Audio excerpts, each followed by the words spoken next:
இன்னைக்கு கூட்டணி என்பது தேர்தலில் நடக்கிற ஒரு சமாச்சாரம். ஒவ்வொரு கட்சிக்கும் ஒரு வாக்கு வங்கி இருக்குது. அந்த வாக்குகள் சிதறாமல் ஒன்றாக இணைந்து கூட்டணி அமைத்து எதிரிகளை வீழ்த்துவதற்காக கூட்டணி அமைக்கிறோம். ஆனால் வேண்டுமென்ற திட்டமிட்டு திராவிட முன்னேற்ற கழகம் இதை திரித்து அவதூறாக பேசி சிறுபான்மை மக்களை குழப்பி அரசியல் ஆதாயம் தேட முற்படுகிறார்கள்.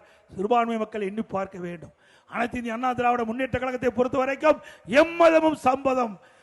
அண்ணா திமுக ஜாதிக்கும் மதத்திற்கு அப்பாற்பட்ட கட்சி. இதை எங்களுடைய தலைவர்கள் கடைபிடித்திருக்கிறாங்க. அதே போல அம்மாவுடைய அரசும் கடைபிடித்திருக்குது. இஸ்லாமிய பெருமக்கள் நாங்கள் வாக்குக்காக இதை கேட்கல, சிந்தித்து பார்க்க வேண்டும். அண்ணா திமுக ஆட்சியிலே ஒப்பிட்டு பாருங்க, எந்த அளவுக்கு திட்டங்களை கொண்டு வந்து உங்களுக்கு நன்மை செய்திருக்கோம் என்று, எந்த அளவுக்கு தமிழகம் அமைதி பூங்காவாக இருந்தது எண்ணி பாருங்க. வருகின்ற சட்டமன்ற பொதுத் தேர்தலை எண்ணி பார்த்து அனைத்து இந்திய அண்ணா திராவிட முன்னேற்றங்கள் ஆதரவு தாரி என்று நேரத்தில் கேட்டு கிறிஸ்தவ பெருமக்களுக்கும் நிறைய திட்டங்களை கொண்டு வந்து நிறைவேற்றிக் கொண்ட செய்தி இந்த நேரத்தில் தெரிவித்து